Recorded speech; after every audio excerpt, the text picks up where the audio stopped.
Hello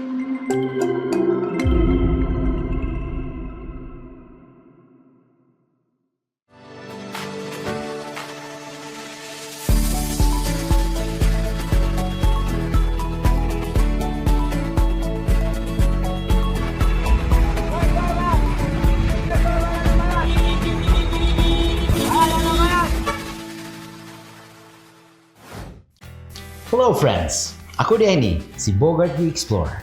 And karon nga mission, we don't go up mountains or deep jungles. We go back in time to meet 3 Filipinos nga wala nagpadas sa uso.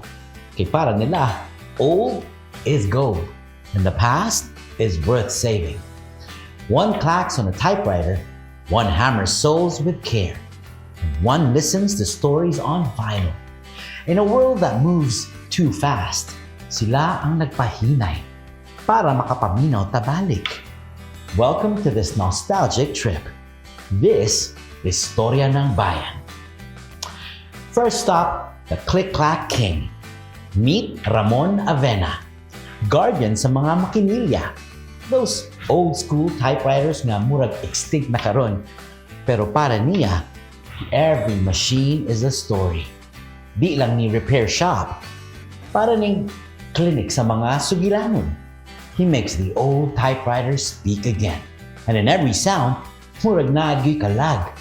This is Ramon Avena, keeper of the written soul.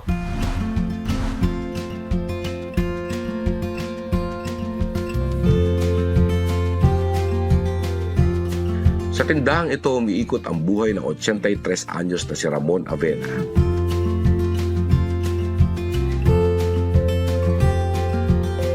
Animo ay isang museo ng makinilya ang makikita sa loob ng kanyang shop.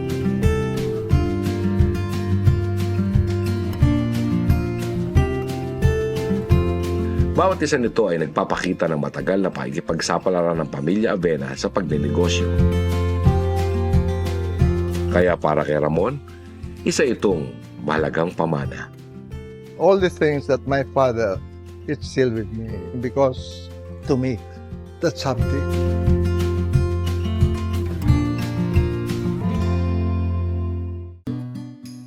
Nagsimula sa pagtitinda ng sporting goods ang negosyo ng kanyang ama na si Vicente Avena. Sikat na manlalaro ng basketball at volleyball at nakapaglaro pa sa Far Eastern Olympic Games noong 1900s. Hiling niya talaga volleyball. Kasi mausi siya lumundag at pagka bumuel siya ng kaliwa niya, talagang yung bang killer siya kung tawagin It was an honor to be an Olympic player. It's not the money involved here, no? It's not what is being given to the Olympic players. Kasi at that time, wala man binibigay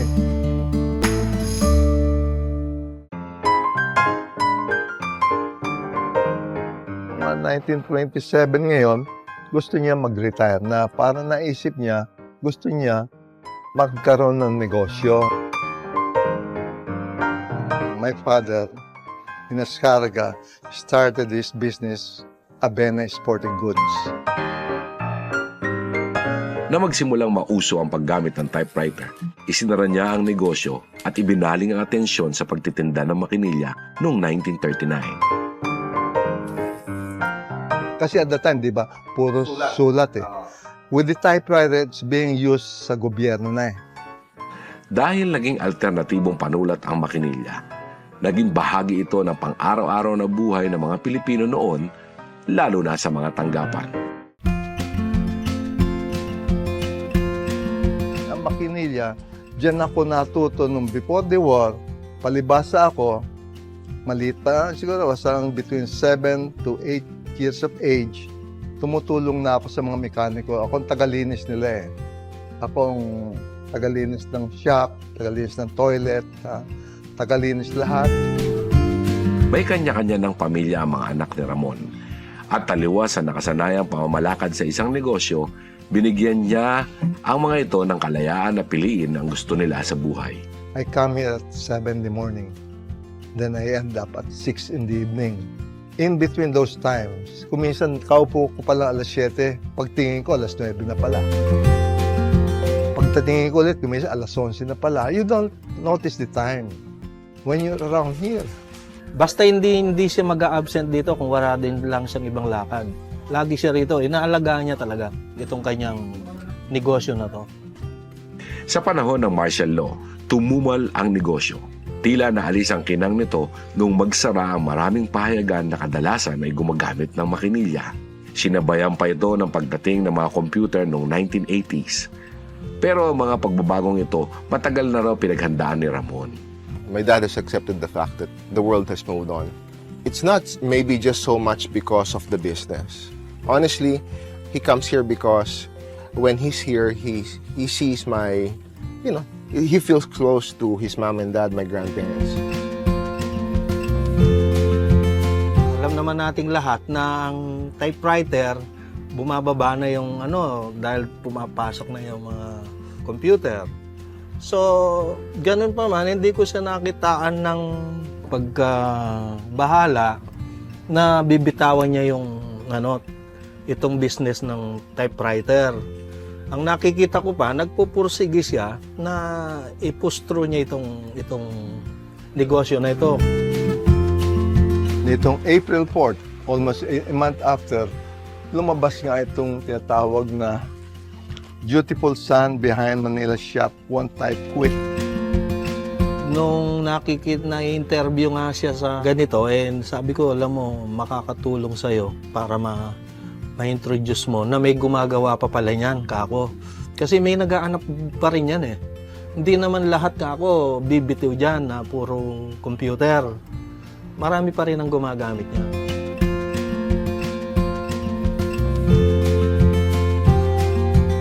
He revolves all around typewriters, as much as because it's a promise he made to my grandfather, that he will preserve what my grandfather did, and that's very much admirable. In spite of all the changes, in spite of all the progress, to stick to it. Kung may isang taong lubos na nakakilala sa negosyong itinaguyod ng pamilya Avena, marahil ito na ang kaisa-isang technician ng V. Avena & Sons, si Nemesio. Nung unang sampa ko dito sa Maynila, yung balak ko noon maggugupit, yung barbero ba, nalaman ni Mr. Avena nandito ako sa Maynila, tinatawag ako bilang helper ng dito, boy. Tapos yun nga, hanggang sa pinag-aral niya rin akong magmekaniko, yun, natuto naman ako, kaya minahal ko na rin tong profession na to. Marami sila, bali lahat yung magkakapatid. Naging sa amin dito eh. Ang trato kasi ng magulang ko sa kanila, hindi man tratong katulong, kundi tratong parang kasama sa bahay. Ang turing naman sa akin kasi ni Mr. Avena, anak eh. Ganun ang ko eh. Kaya kung nagagalit sa akin, nagagalit din ako. Pero maya-maya, wala na yun dahil magulang turing ko sa kanya eh. Minsan daw ay ilang linggo silang walang kinikita. Ang ilan, napapadaan lang para tignan ang mga nakadisplay na makinilya. Ibinabalik daw kasi sila nito sa nakaraan. Ang iba naman ay dati ng customer na magpapalit ng pyesa. Para kumita, hindi masyado eh. Dahil kung kumita siya rito, medyo siguro meron lang siyang pambayad sa mga tao niya. Pero hindi siya kalaki ang kita dito. Ang nakikita ko kay Mang Ramon, kaya ayaw niyang bitawan ito, dahil ito pamana sa kanya ng kanyang magulang. Pero minsan ay hindi nang hinayang si Ramon sa bawat oras na inilalaan niya sa tindahang ito. Punta kami sa pangko sa kwarto niya. Kinausap niya ako nasabihan niya sa akin, Ramon, sino kaya mag-aalaga sa mama? Kasi nga, meron siyang sakit, di ba? Alzheimer. Sabi ko sa kanya, ako ang mag-aalaga. Sa ako, tutulong ko. Naman ako eh. Kasi mga kapatid ko naman nasa Amerika at isa NATO. Kaya sabi ko, okay lang. Sino mag-aalaga rin sa building na ito? Sino mag-aalaga niyan? Sa Bena, sino papapinta? Ako rin ho. Ako. Para kay Ramon, may mas malalim pa silang ugnayan ng 77 taon na negosyo na kahit kailan ay hindi matutumbasan ng anumang salapi. Kasi para sa akin, it's a way of life na sa akin eh. Parang natutunan ko na pang-araw-araw na gawain ko na masunod ko yung mga kagustuhan nila. Masayang-masaya ako. Parang kasama ko magulang ko. Sunod, atong bisitahon ang zapatero sa Marikina, Sir Oli Santos. Dili ni fast fashion, dili ni factory made.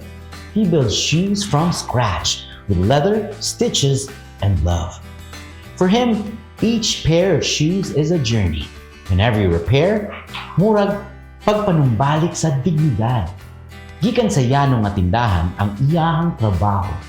Craftsmanship nga di matabunan sa uso. This is Ollie the Shoemaker, ang tinuod nga artisan sa kalsada. Nung araw kasi, medyo unlad talaga ang sapato. Timbawa, may tindahan ka, sapatero yan, pautangin mo yan, malakas ang kita niyan. Pero ngayon, iba na, sapatero yan, huwag mo pautangin, walang ibabayad dyan.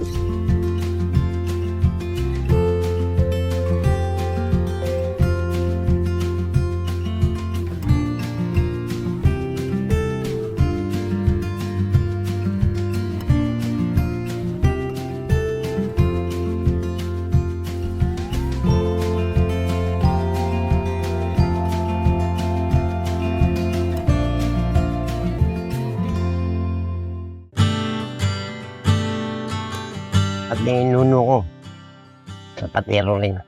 Hanggang sa tatay ko, nanay ko, magkatulong din ng paggawa ng sapatos. Nung ako yung mag-aral ng paggawa ng sapatos, 10 taon pa lang ako, tinuruan ako ng magulang ko. Nung ako yung mag-edad na 14, medyo nasabi nila na sapatero na ako dahil marami na akong natutunan sa loob ng 4 na taon. Nung ako'y mamasukan dito, na bilang sapatero, kung ako'y batang-bata pa, maraming ayaw sa aking tumanggap. Hanggang sinikap ko ng paggawa ko na lahat ay matutunan ko lahat. Pati yung molde, lahat, buhat simula ng paggawa ng sapatos, pinag-aralan ko yan. Dahil hindi pumasok sa isip ko yung matutulaan ako eh. Ang pinag-aralan ko yung matuto ko na magaling na trabaho.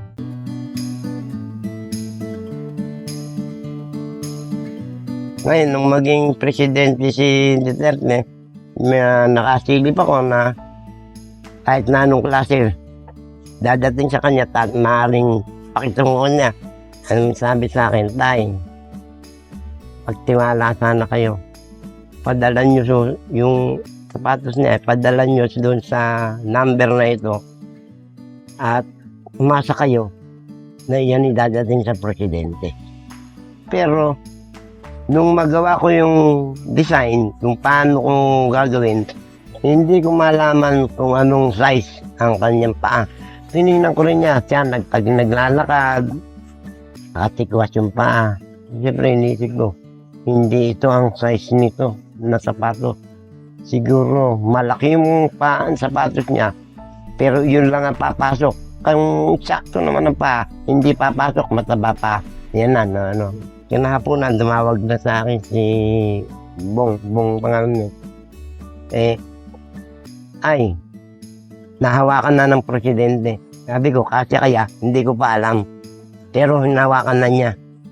Nung makalipas ang mga 3 araw o 4 na araw na, pumutok na pinagmamalaki na ng ating presidente. Ano kayang sapatos yun? Nakita ko kulay, ganyan na, yan na. Pero hindi pa ako makapaniwala dahil pinagmamalaki na. Anong makita rin tinagilid niya at itinaas, ako yun na. Sapatos ko na yun.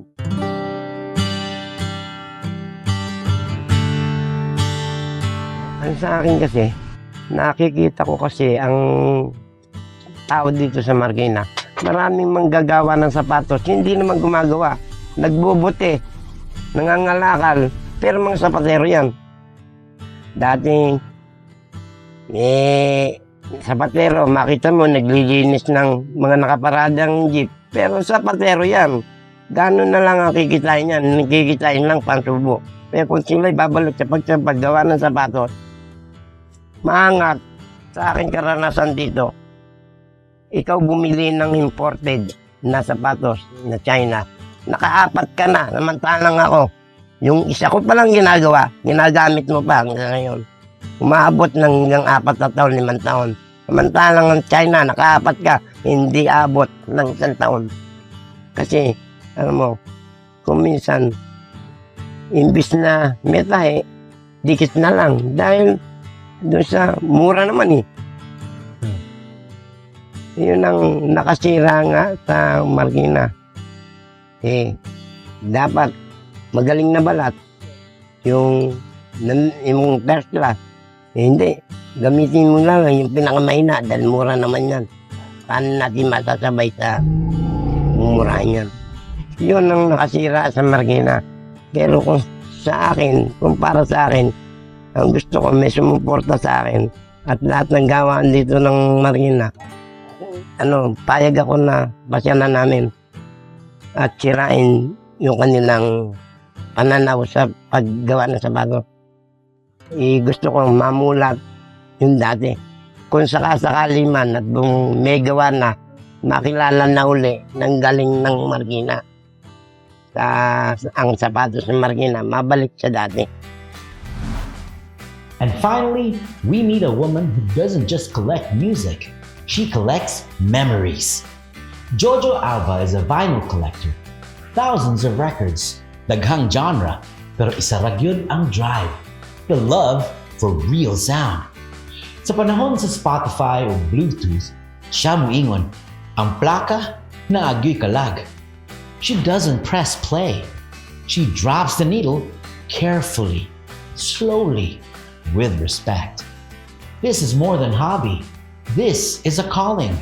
Welcome to JoJo's World of Wax and Wonder.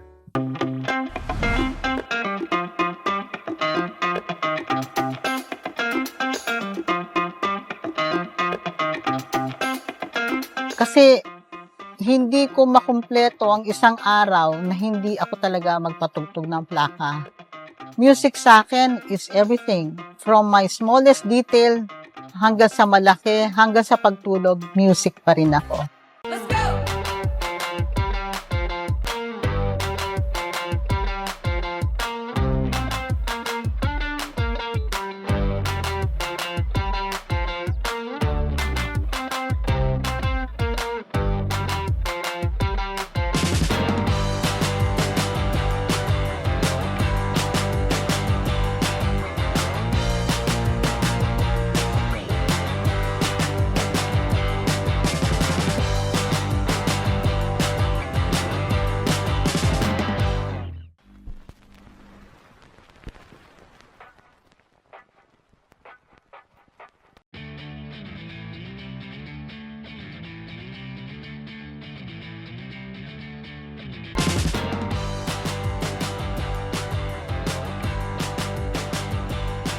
I have 110,000 pieces of 45 and 20 to 25,000 pieces of LP. Nag-umpisa ako mag-collect nung bata pa akong 6 years old ako.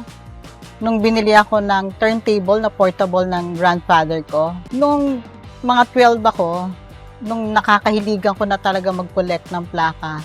Ang baon ko ng 20 pesos, parang ganun lang eh. Pero lahat yun, nabibili ko ng plaka, hindi talaga ako bumibili ng pagkain ko. Nag-accumulate ng marami na talaga hanggang sa nakita ng mami ko, marami na akong collection. Nagagalit bakit daw hindi ako talaga bumibili ng baon ko. Nagalit siya, tinatapon yung plaka ko. Hindi ako umiiyak dahil sa nagugutom ako. Umiiyak ako dahil nabasag yung plaka ko.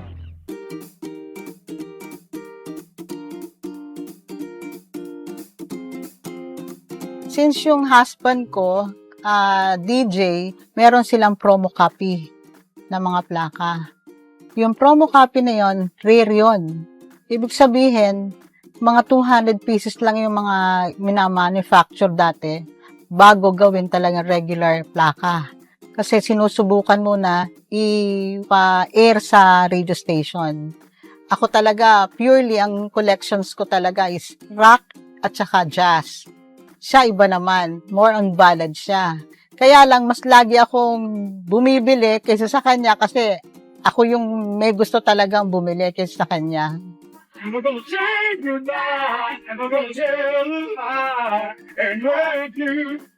Araw-araw na nagpapatugtog ako kasi hindi ko makumpleto ang isang araw na hindi ako talaga magpatugtog ng plaka. And hindi lang ako, pati family ko, lalo na yung youngest ko. He's only 26 years old, pero marami na rin siyang alam tungkol sa plaka.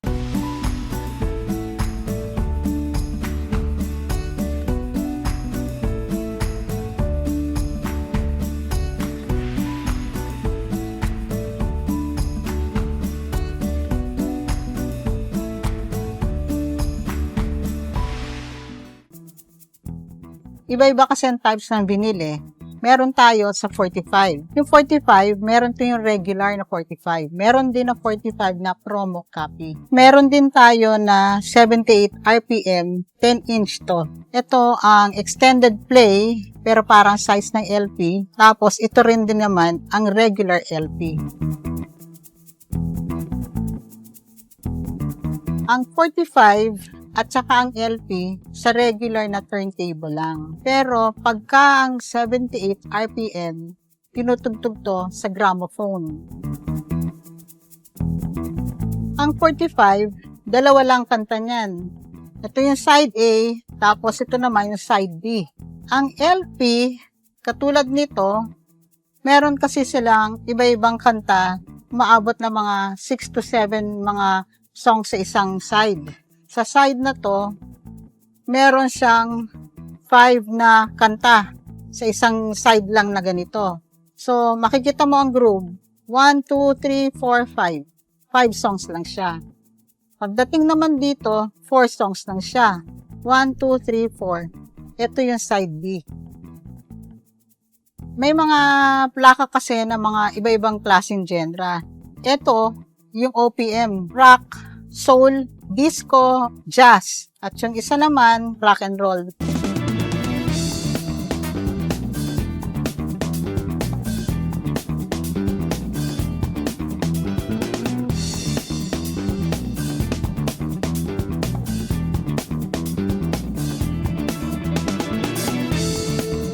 Ang plaka, i-compare ko ngayon sa panahon ngayon, sa CD o yung mga dina-download na lang sa mga computer, iba talaga ang tunog. Maliliit lang na instrumento, nakukuha, naririnig mo to the smallest detail ng tunog ng mga instrumento. Ngayon, hindi na ganon. Puro retoke. May mga music talaga na halos nawala na yung mga instrumentong importante. Ibang-iba talaga ang plaka kaysa sa CD. Ang plaka, nag-phase out yan noong mga bandang 1995, 96. Unti-unti na. Yung mga plaka ng mga LP noon, pagka reproduction na nila, may makikita ka ilan na lang piraso. Kaya pag pupunta ka sa record bar, sasabihin lang sa'yo, wala na po, out of stock. Pero actually, phase out na yon. Nasumunod na kasi magkakaroon na ng cassette tape. After cassette tape, CD naman ang pumalit. Hanggang ngayon, hindi ko pa rin kompleto ang mga collection ko. Marami pa rin akong hinahanap. Hindi pa rin ako complete.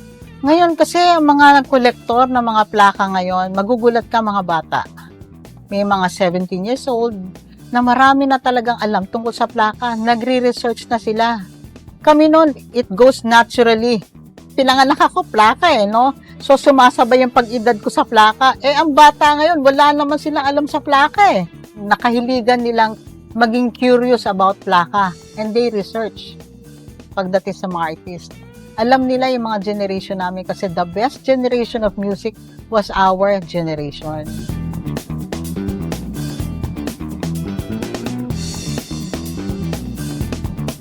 Music sa akin is everything. From my smallest detail hanggang sa malaki, hanggang sa pagtulog, music pa rin ako. Madali na sa akin ang lahat pag kami music. Kahit saan parte ng bahay ko, mayroon pa rin music.